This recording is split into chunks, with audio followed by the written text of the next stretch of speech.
Yes, good afternoon. Direct tax में एक chapter हम छोड़े थे, that was residential status and tax incidents.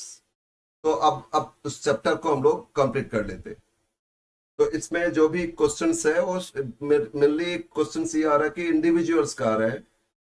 हो सकता है यूट्यूब का दे दे, तो यूट्यूब का रूल मैंने बताया नहीं थे, अभी थोड़ा डिस्कस कर देंगे। तो अब देखते हैं क्वेश्चंस क्या दिए थे स्टेटस से।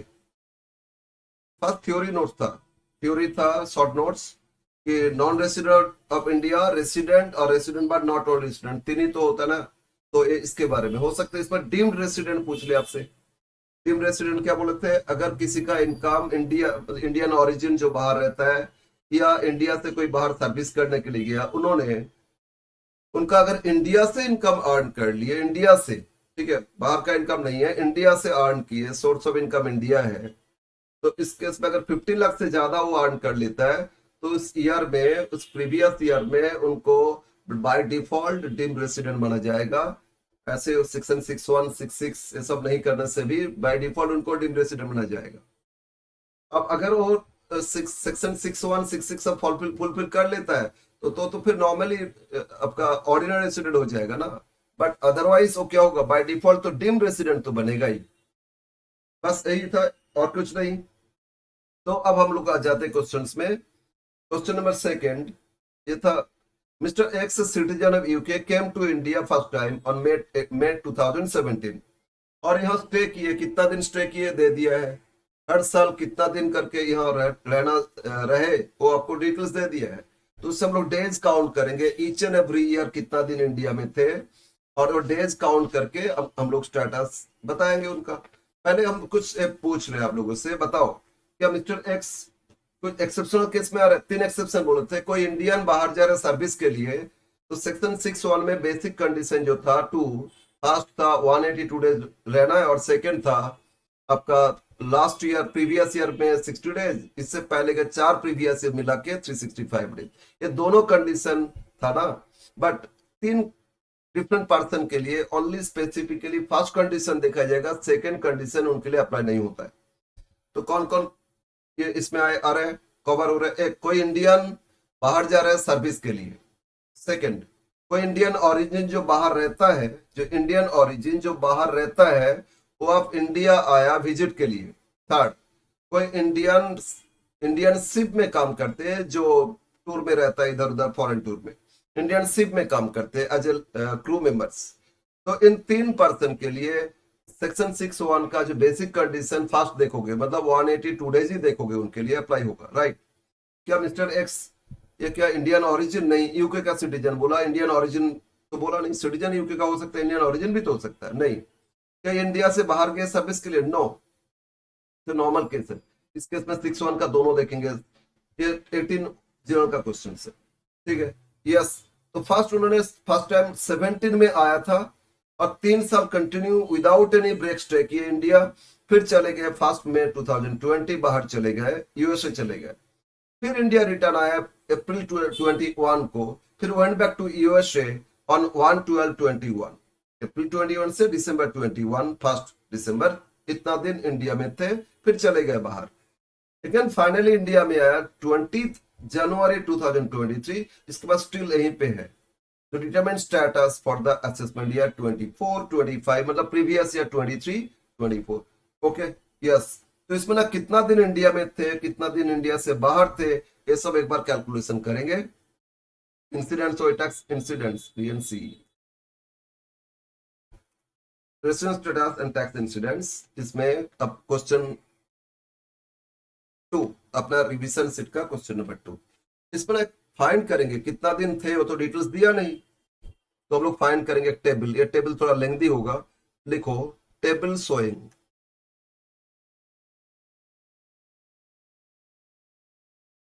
days presented stayed in India by mister x, ठीक है। और आगे उनका इस स्टेटस भी आ जाएगा। तो एक बात, कितना मंथ्स हो रहे? 12 मंथ्स, अप्रैल से लेकर मार्च, 12 मंथ्स। एक तो प्रीवियस ईयर कॉलम आएगा, इसके बाद ईच एंड एवरी मंथ लिखेंगे। जनवरी, जनवरी अप्रैल से स्टार्ट होता है, अप्रैल मई जून जुलाई अगस्त सितंबर अक्टूबर नवंबर दिसंबर जनवरी फरवरी मार्च, ये 12 मंथ्स कंप्लीट हो गया। अब टोटल कितना दिन स्टे किए और लास्ट में स्टेटस, ये टेबल बन रहा है। ठीक है, ये आपका ईयर, ये अप्रैल मई जून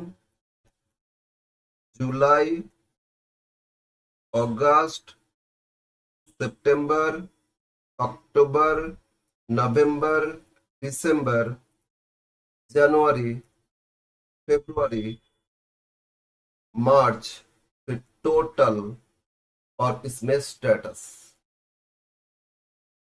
ठीक है, इस टेबल में ना बहुत कुछ कैलकुलेशन है। जहां बोल दिया इस दिन चला गया फिर आया फिर चला गया, कोई इंडियन हो तो इस केस में ना डेज फाइंड करोगे। एक तो प्रीवियस ईयर तो चाहिए, करना ही होगा। ठीक है, ओनली प्रीवियस ईयर, और बाकी सब ईयर का दे दिया तो फिर ये टेबल का जरूर नहीं, प्रीवियस ईयर का कर लेना। बट यहाँ कुछ नहीं दिया है तो सब कैलकुलेशन करेंगे। बोलो हम लोग का प्रीवियस ईयर एक्चुअली क्या है, अब हम कलर चेंज करते हैं। प्रीवियस ईयर है 2023-24, ये प्रीवियस ईयर का स्टेटस देखना है। एक्चुअली असेसमेंट या 24-25 का है ना, तो इसका करेंगे। फिर इससे पहले भी 10 प्रीवियस ईयर देखा जाता है सेक्शन 66 के लिए एडिशनल, लेकिन 17 से आया था, 17 से लेके जितना ईयर हो रहा है वो लिखते जाते हैं। 2022 23 हो जाएगा, 23-24 तो 22-23, फिर क्या आएगा 21-22, नेक्स्ट आ रहा है 20-21, फिर 19-20, 18-19 और 17-18। बस 17 में ही तो फर्स्ट टाइम आए थे, मतलब इससे पहले तो इंडिया में थे ही नहीं। तो यही पीरियड है जो इंडिया में उन्होंने आए और कुछ दिन स्टे किए, फिर कुछ बाहर गए एंड सो ऑन। तो बस आप देखेंगे इस पीरियड में उन्होंने कितना दिन इंडिया में थे वो काउंट करेंगे आप। Okay, yes sir. तो अब डेज जब कैलकुलेशन कर रहे हो, आपको क्या करना चाहिए, देखो एकदम से एकदम लास्ट देखो कि केम बैक टू इंडिया, एकदम लास्ट तो करंट प्रीवियस ईयर देख लोगे। तो पूरा मेहनत किया, देखे प्रीवियस ईयर में वो थे ही नहीं, तो फिर उनका तो स्टेटस नॉन रेसिडेंट हो जाएगा। तो फिर इतना मेहनत 6-6 क्यों देख रहे हैं, 6-6 में ही तो देखेंगे ना। आगे 7 साल या 10 साल, 7 साल में 730 डेज, लास्ट 10 प्रीवियस ईयर में एटलीस्ट 2 टाइम्स रेसिडेंट फुलफिल करना है, 6-1 सेक्शन फुलफिल करना है। तो ये सब कंडीशन देखेंगे। अगर 6-1 फुलफिल करता है बेसिक, तो बेसिक के लिए तो प्रीवियस ईयर पहले देखो, तो फर्स्ट प्रीवियस ईयर देखेंगे। तो बोलो लास्ट रिटर्न आया था 20 जनवरी 23 को रिटर्न आया था, तो फिर जनवरी तो अप्रैल 23 से शुरू हो रहा है, तो अप्रैल 23 से मार्च 24 तक पूरा तो इंडिया में थे। हाँ सर, तो यहाँ पूरा लिख लेते एक बार। अप्रैल कितना दिन होता है बोलो, 30 डेज। मई 31, जून 30, जुलाई 31, अगस्त 31, सितंबर 30, अक्टूबर 31, नवंबर 30, दिसंबर 31, जनवरी 31। अच्छा, 24 फरवरी लीप ईयर है तो 29, और मार्च 31। टोटल 366 डेज थे, क्योंकि लीप ईयर आया ना, पूरा ईयर ही तो थे, है ना। तो इसमें 182 डेज हो गया ना, यस सर, तो इनका स्टेटस रेसिडेंट। तो नहीं होगा तो नॉन रेसिडेंट। हम लोग बेसिक देख रहे हैं, 6-1 देख रहे हैं बस, अभी 6-1 देख रहे हैं। ओके, इस ईयर का तो स्टेटस पता चली गया रेसिडेंट है। तो आगे हो सकता है 6-6 भी फुलफिल कर ले तो ऑर्डिनरली हो जाएगा, 6-6 नहीं किया तो नॉट ऑर्डिनरली। तो 6-6 के लिए जो कंडीशन वो भी देखना है। तो अब प्रीवियस बाकी सारा ईयर्स का देखेंगे। अब नीचे से आते, बोलो एकदम फास्ट इंडिया कब आया था, अब शुरू से पढ़ो। फर्स्ट टाइम आए थे मई 17 को आए थे, तो बोलो ये 17-18 अप्रैल से शुरू हुआ था, तो अप्रैल तो नहीं थे। यस सर, मई में थे। मई कब आए थे, फर्स्ट मई को ही तो आ गए थे। तो देखोगे इसमें डेट जब काउंट करोगे, जिस दिन आया इंडिया उस दिन को भी लेंगे, इंडिया में है माना जाएगा। जिस दिन इंडिया से गया उस दिन को भी लेंगे, अगर date of departure date of arrival दोनों लेंगे, अगर टाइम के हिसाब से पूरा नहीं दे रहे तो मई फर्स्ट को आया तो पूरा 31 डेज ही थे, है ना। इसके बाद 3 साल कंटिन्यू थे, तो ये 17-18 पूरा थे, लिख लेते। इसमें 30, फिर 31, अक्टूबर 31, नवंबर 30, दिसंबर 31, जनवरी 31, फरवरी 28, 18 है ना, लीप ईयर नहीं था। और फिर 28, फिर मार्च 31। तो टोटल डेज क्या होगा, टोटल पूरा ईयर ही था, सिर्फ 30 डेज अप्रैल नहीं थे। 365 में से 30 लेस करो, 365 से 30 लेस करोगे तो 335। कितना दिन हो रहा है, 335। अच्छा ये भी तो रेसिडेंट हो गया, बताओ इसमें भी तो 182 डेज रह गया ना। 61 का फर्स्ट कंडीशन नहीं तो फुलफिल कर लिए। ओके, अगर 182 डेज नहीं होता तो फिर 60 डेज भी देखते। ओके, अब कंटिन्यू 3 साल थे, तो यहाँ तो पूरा थे, इसमें 30 डेज थे, फिर 31 थे, 30 डेज, 31, 31, 30, 31, 30। सर पूरा थे, 365 लिख लीजिए ना। हाँ सर 365 लिख लेते हैं, फिर जब टेबल किए तो दिखा देते एक बार, क्या प्रॉब्लम है। 31, 31, 28, 31, तो 365 डेज थे कंटिन्यू, जब 3 साल था ना। तो अभी ये इसमें 11 महीना हुआ, इसमें 12 महीना हुआ, तो 1920 में भी पूरा थे, इसमें भी 365 डेज हो जाएगा। 20 है ना, 360, 1920, 366 डेज हो जाएगा सर, है ना। अब बोलो फाइनली वो कब गए, 20 और 24 लीप ईयर है ना। फाइनली कब गए बोलो, फर्स्ट मई 20 को फिर यूएसए चले गए। फर्स्ट मई 20 मतलब अप्रैल 20 को तो थे पूरा 30 दिन, अब फर्स्ट मई को गए तो इस दिन चले गए, तो इसके बाद फिर कब आए, अरे सर ये तो 21 में आए, अप्रैल 21, तो इस साल और नहीं थे, इस सब में नहीं थे, तो ओनली 31 डेज थे।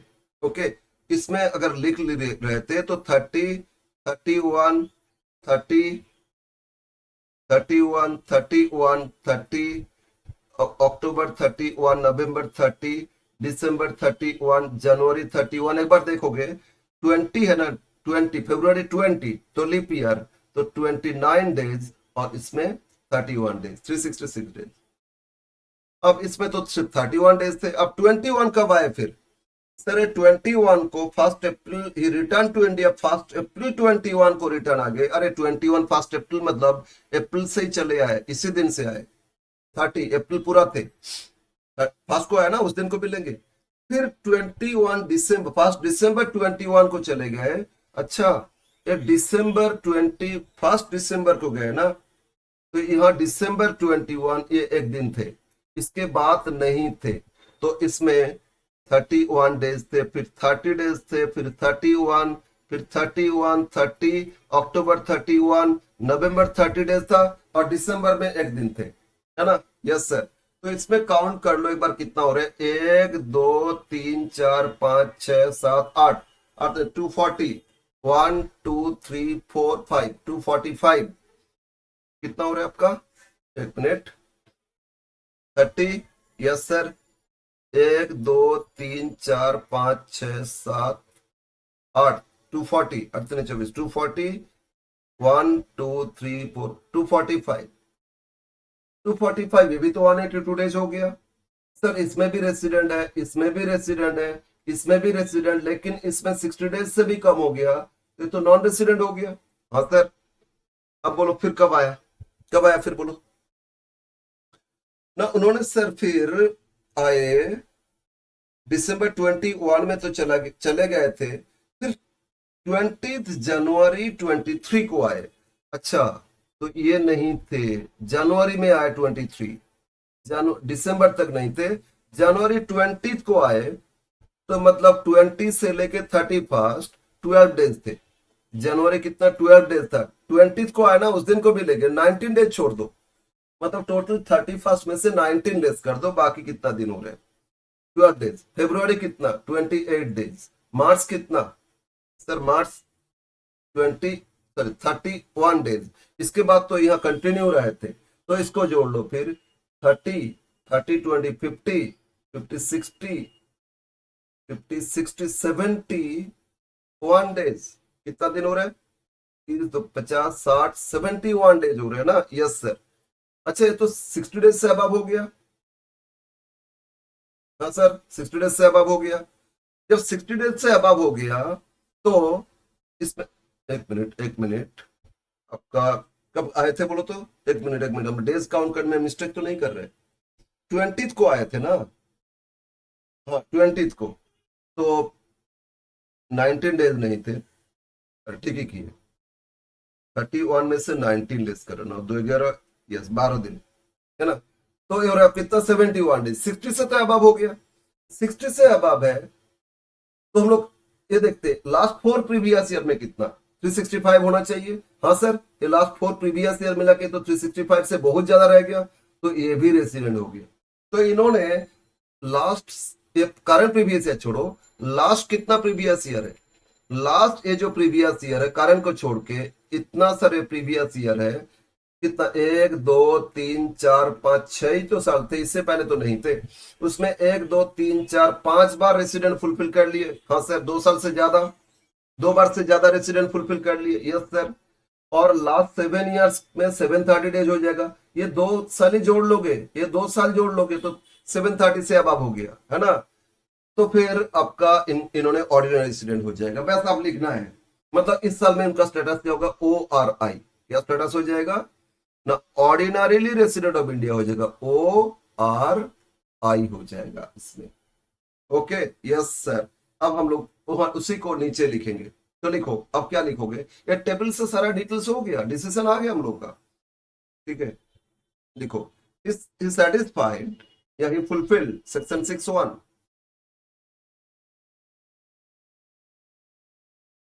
He fulfilled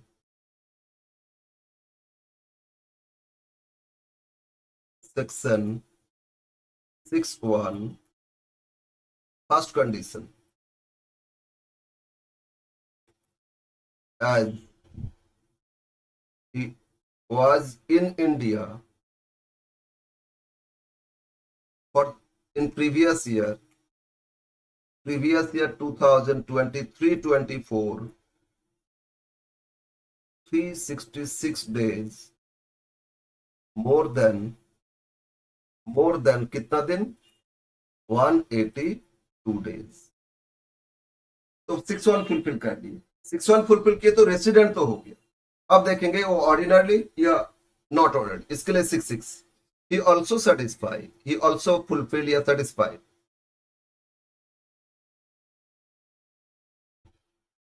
satisfied section 6(6),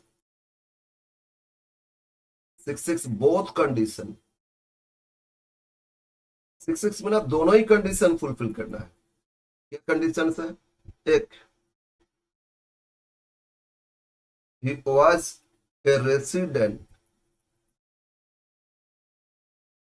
for more than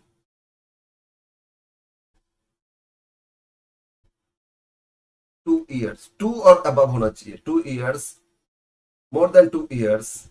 कितना था बोलो? 5 बार। एक्चुअली 5 years फुलफिल किए ना। more than 2 years out of last 10 previous year, out of last 10 previous years।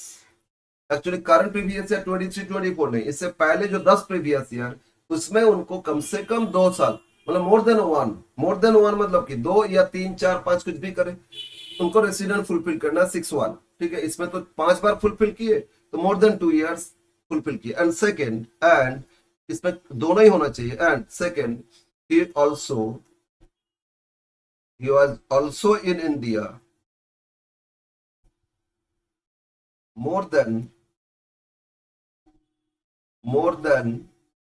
730 days।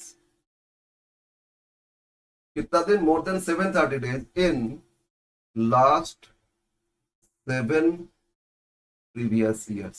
ठीक है, एक बार काउंट करके लिख देना कितना लास्ट 7 प्रीवियस ईयर में है, वो बेटर रहेगा। और ऐसे ऐसे तो बहुत ज्यादा दिन ही था, देखो ना, ये last 71 plus 260 245 plus 31 plus 366 plus 365 plus 330 होता है। इसको जोड़ोगे यहीं पे तो 1000 दिन हो गया लास्ट 3 जोड़ के, है ना, तो मोर देन 730 दिन। तो देयरफॉर उनका स्टेटस क्या है? Mister x is a resident and not, sorry, ordinary resident, not ordinary, ordinary 6166 दोनों फुलफिल किया तो ordinary resident. So mister x,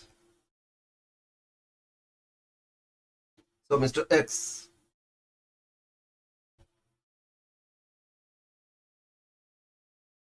is a resident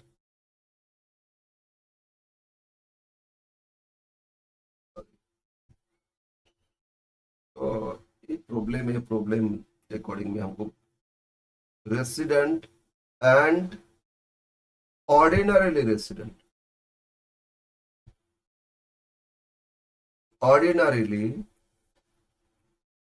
resident of India,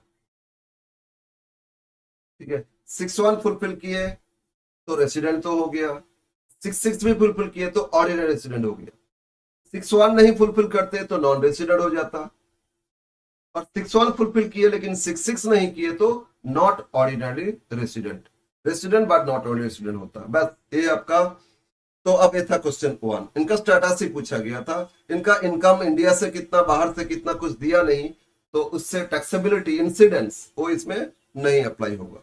अब आ जाते हैं नेक्स्ट क्वेश्चन। बस जितना क्वेश्चन है वो एक बार सॉल्व कर लेते, 8 ही क्वेश्चन है और इंसिडेंस तो एकदम इजी है। क्वेश्चन नंबर 2 में क्या दिया? Mister Roy left India for, अच्छा क्वेश्चन यहां से देखते हैं क्या दिया है। क्वेश्चन 2, इसमें resident and ordinary resident of India, ये था क्वेश्चन सेकंड। थर्ड क्वेश्चन आप करेंगे, mister Roy citizen of India left India for service in USA. अच्छा फर्स्ट बाहर जा रहे हैं, फर्स्ट यूएसए जा रहे हैं 30 जून 22 को, और सर्विस के लिए जा रहा है बाहर ना। कोई इंडियन बाहर जाता सर्विस के लिए तो 61 जो बेसिक कंडीशन, उसमें सिर्फ फर्स्ट कंडीशन देखेंगे, 182 डेज इनके लिए अप्लाई होगा, इनके लिए 60 डेज का प्रोविजन अप्लाई नहीं होगा। तो पहले ये देख लेना उन एक्सेप्शनल केस में आता है या नहीं, नॉर्मल। फिर रिटर्न टू इंडिया 1 जनवरी 24 को रिटर्न आया, and again left India 15 April 24। Determine status for the assessment year 24-25।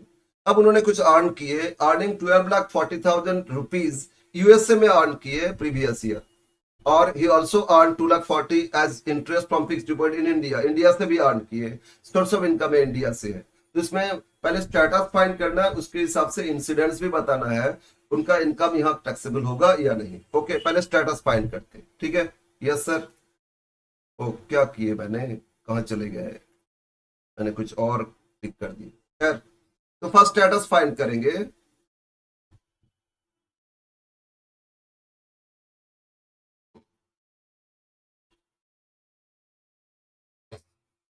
Sir ये क्वेश्चन 3 है, इसमें अब क्वेश्चन पढ़ो, देखो पहले प्रीवियस ईयर का करो क्योंकि ये तो फर्स्ट टाइम जा रहे, इससे पहले तो रेगुलर इंडिया में थे, तो इनका स्टेटस फिर प्रीवियस ईयर का सिर्फ देखो। देखो mister Roy in India during the previous year, during the, writing समझ लेना, प्रीवियस ईयर 2023-24। अब देखते हैं कब कितना दिन थे, लास्ट पढ़ो। उन्होंने फिर रिटर्न आए थे इंडिया 1 जनवरी 24 को, है ना, इससे पहले तो 22 को तो गए थे, तो हम लोग का प्रीवियस ईयर तो अप्रैल 23 से शुरू हो रहा है, नहीं थे इंडिया में।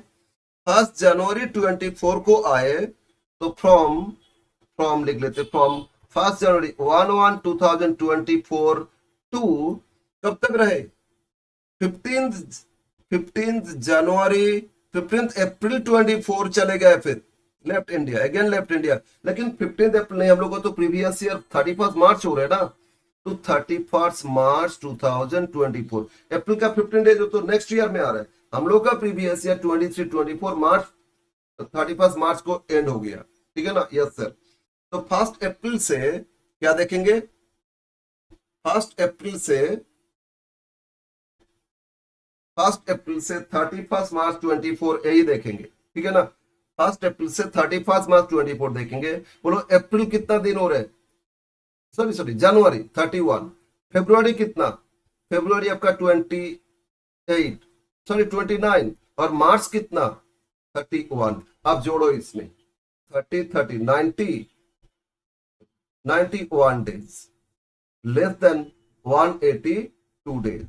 कितना दिन हो गया, लेस देन 182 डेज। और लेस देन 182 डेज तो इसमें क्या हो जाएगा बोलो, लेस देन 182 डेज तो क्या होगा बोलो, लेस देन 182 डेज मतलब रेसिडेंट फुलफिल नहीं हो रहा है, तो he does not satisfy, he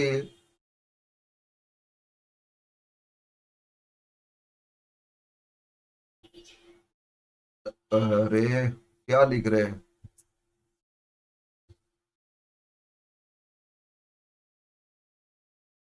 satisfy section 61, so he is a non-resident of India. The previous year 23-24 में असेसमेंट या 24-25 में इनका स्टेटस हो गया non resident of India, right. अब नॉन रेसिडेंट है तो इसमें देखना होगा ये इनका इनकम नॉन रेसिडेंट, अच्छा अब इंसिडेंट्स क्या बोलता है, अगर नॉन रेसिडेंट हो गया, इनको इंडिया से जो अर्न किया, सिर्फ इंडिया से जो अर्न किया और इंडिया में कुछ रिसीव किए इनकम, तो वही टैक्सेबल होगा इंडिया में। यूएसए में जो अर्न किए वो टैक्सेबल नहीं होगा, क्योंकि तो वहां का इनकम रिसीव इंडिया में बोला नहीं। तो अब टैक्सेबिलिटी देखते हैं। देखो income from USA, income from USA, rupees कितना, 12,40,000 नॉट टैक्सेबल इन इंडिया, क्योंकि एनआरआई हो गया, ठीक है। और वही ऑर्डिनरी रेसिडेंट हो जाता तो वे भी टैक्सेबल हो जाता है इंडिया में। लेकिन interest on FD in India, interest interest on FD in India, तो इनकम सोर्स कहां से, इंडिया से ना, एक्रू इन इंडिया हो रहे हैं, तो taxable is taxable in India. ये जो इनकम इंडिया में टैक्सेबल हो जाएगा। बस ये था question number 3, right. Next question 4,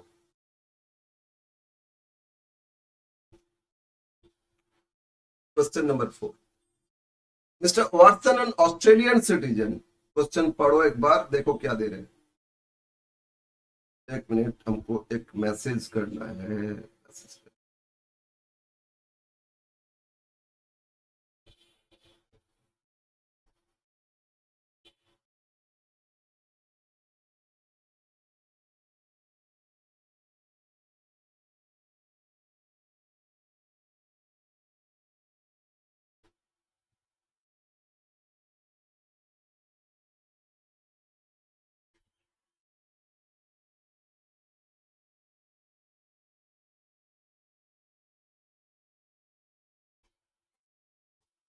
Yes, question 4.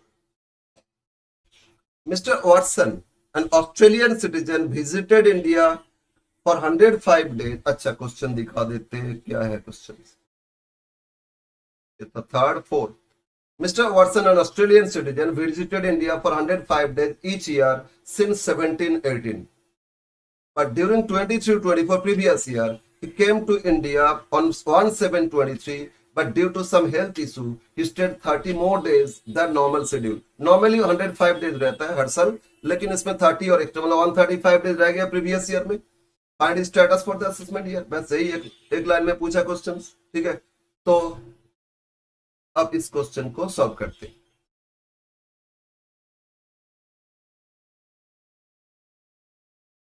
बोलो तो mister H Watson Australian citizen के इंडियन ओरिजिन, नहीं बोला सर। क्या इंडिया से बाहर गए थे service, no sir. Indian ship में काम करते, नहीं सर। तो फिर ये नॉर्मल केस है। 60 डेज भी देखेंगे सेक्शन 61 का। 105 डेज है ना, 182 डेज तो नहीं हुआ, लेकिन 60 डेज तो हो गया। तो 60 डेज हो गया तो हम सारा ईयर लिखेंगे। एक तो ईयर, डेज, इसमें और अलग अलग मंथ्स नहीं करना, डेज दे दिया, और स्टेटस। इस टेबल से ना क्या होता है, आपका बहुत इजी हो जाता है, बस लिखना उतना ज्यादा नहीं पड़ेगा, इसमें बहुत कुछ हो जाएगा।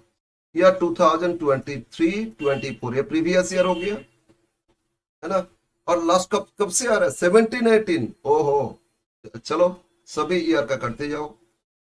फिर 2022 23, 21 22, 2021। फर्स्ट क्वेश्चन जो था ना उसमें डेज काउंट कर रहे थे, कैलकुलेशन करना पड़ रहा था, इसमें डेज दे दिया है, बस इतना ही। 19 20, 18 19, 17 18, अरे 16 17 क्यों कर रहे हैं, 17 18 से ही तो आए थे, है ना। Yes sir. अब बोलो हर साल कितना दिन रहते इंडिया में, 105 डेज, सब में लिख देते 105 105 105 105 105, लेकिन इसमें 30 एक्स्ट्रा, 135 करंट प्रीवियस ईयर 23 24 में।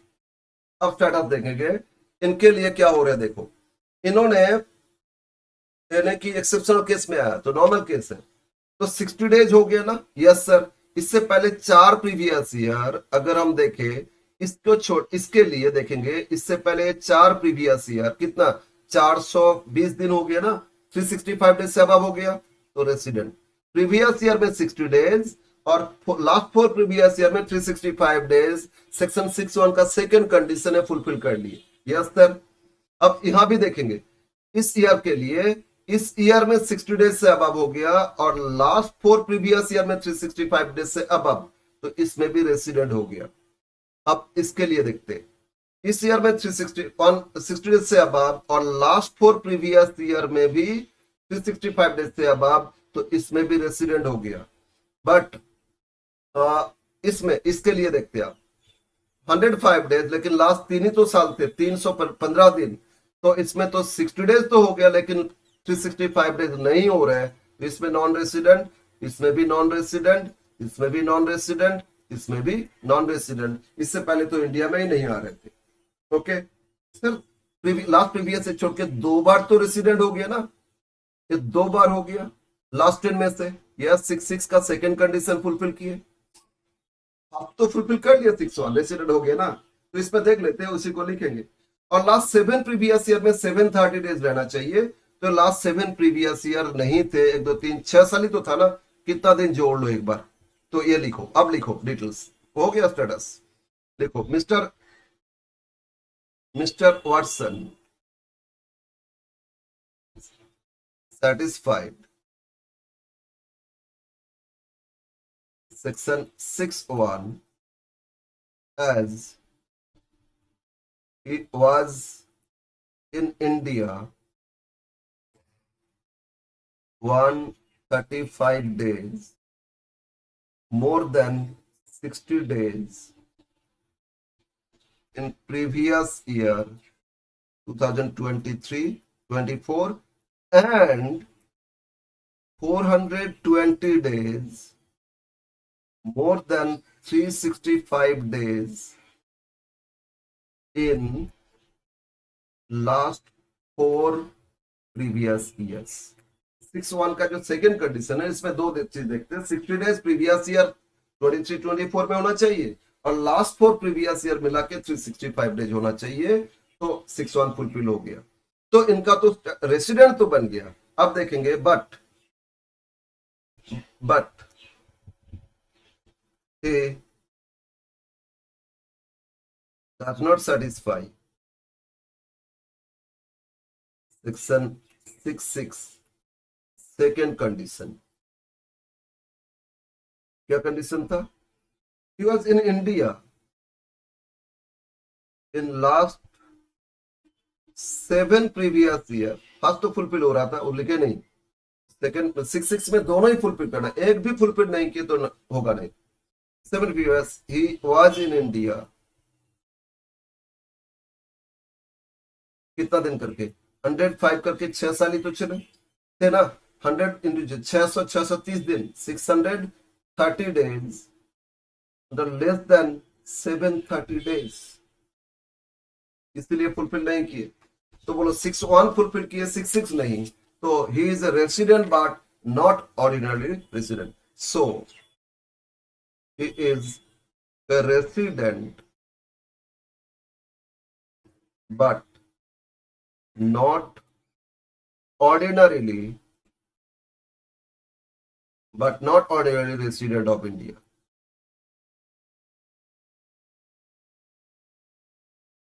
बस ये हो गया इनका status for the assessment year 24-25 इनका स्टेटस ये हो जाएगा।